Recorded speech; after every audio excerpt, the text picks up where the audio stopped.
মার রাইখা যাওয়া নাক ফুলটা পরাই দিয়া নিরুবালারে কইলাম, আমার তো একখান ডেঙ্গি নৌকা ছাড়া আর কিচ্ছু নাই, বিয়া কইরা তোমারে রাত মুকই।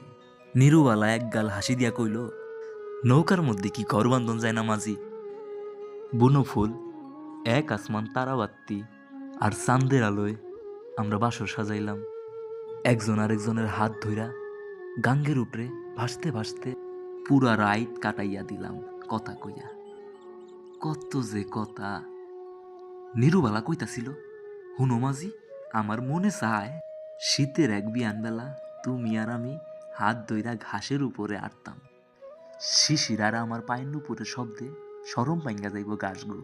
আমি কইলাম, তোমার ভেজা পাও দুই হান আমার কোলে উড়াই দিবা, আমি আমার কান্দের গামছা খান দিয়া খুব যতন কইরা তোমার পাও দুই খান মুইসা দিয়াম।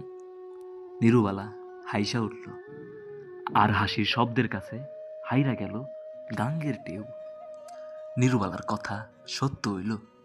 নৌকার মধ্যেই পাতা আমগো সংসারে সুখের জোয়ার উঠল, যেই জোয়ারের ফলে আর কোনো ভাটা নাই বইলা ভাবলাম আমি।